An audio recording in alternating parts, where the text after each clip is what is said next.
தலைவர் விஜயை எந்த நிகழ்ச்சிக்கும் இஸ்லாமியர்கள் அழைக்க வேண்டாம் என்று ஜமாத் அறிவிப்பு வெளியிடப்பட்டிருக்கிறது. இந்த சம்பவம் எல்லாருக்குமே தெரிஞ்ச விஷயம்தான். ஆனா இதை பத்தி நான் பேசுறதை விட ஒரு இஸ்லாமிய நண்பரே அதை பத்தி ஒரு விளக்கம் கொடுத்திருக்காரு. அதை நீங்களும் பாத்தீங்கன்னா உங்களுக்கு கண்டிப்பா புரியும்.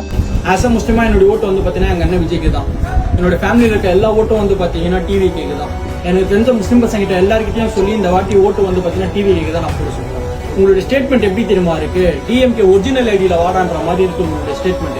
இதே கிருஷ்ணமூர்த்தி பாத்தீங்கன்னா இஸ்லாமியரை அசிங்கமா கொச்சையா பேசும்போது இந்த ஜமாத் என்ன பண்ணிட்டு இருக்கு? அதுக்கு ஒரு 4 பாய் வேற நிக்கிறோம்.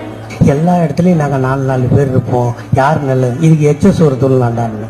நோம்பு துறவு இஃப்தார் ஃபங்க்ஷன் பாத்தீங்கன்னா சாப்பிடுற பொருள் குப்பால்ற வண்டியில எடுத்துட்டு வச்சாங்க. அப்ப இந்த ஜமாத் என்ன பண்ணிட்டு இருந்தது? தமிழ்நாடுல ஃபர்ஸ்ட் பொலிட்டிக்கல் பார்ட்டி இந்த வக்ஃப் போர்டுக்கு எதிர்த்து பாத்தீங்கன்னா ப்ரொடெஸ்ட் பண்ணது டிவிகே தான். இந்த ஒரு ஸ்டேட்மெண்ட்காக பாத்தீங்கன்னா நான் பாத்தீங்கன்னா டிவிக்கு சப்போர்ட்லாம் பண்ணேன். எப்பவுமே எங்க அண்ணன் விஜய் நான் பாத்தீங்கன்னா யார் பாதிக்கப்பட்டாங்களோ அவர் சைட்ல தான் நிற்பாரு. அவருக்காக நாங்க எப்பவுமே நிற்போம். எனக்கு தெரிஞ்சு இவங்களுக்கு இந்த ஸ்ட்ராட்டஜிலாம் யாரும் சொல்லி தரான்னு தெரியல. ஏன்னா இதெல்லாம் இன்னமுமே அவரோட வாக்குகளை அதிகரிக்கிறதுக்கான நடவடிக்கை தான் தெரியுது. வயசானவங்களும் இப்போ ரொம்ப தெளிவாயிட்டாங்க. ரொம்ப ஆச்சரியமா இருக்குது. ஸோ உங்களோட ஓட்டு யாருக்குன்னு மறக்காம நம்ம கமெண்ட்ல சொல்லிட்டு நம்ம ஐடியா ஃபாலோ பண்ணிக்கங்க. அப்படியே டிவிக்கு ஒரு ஃபயரை விட்டுருங்க.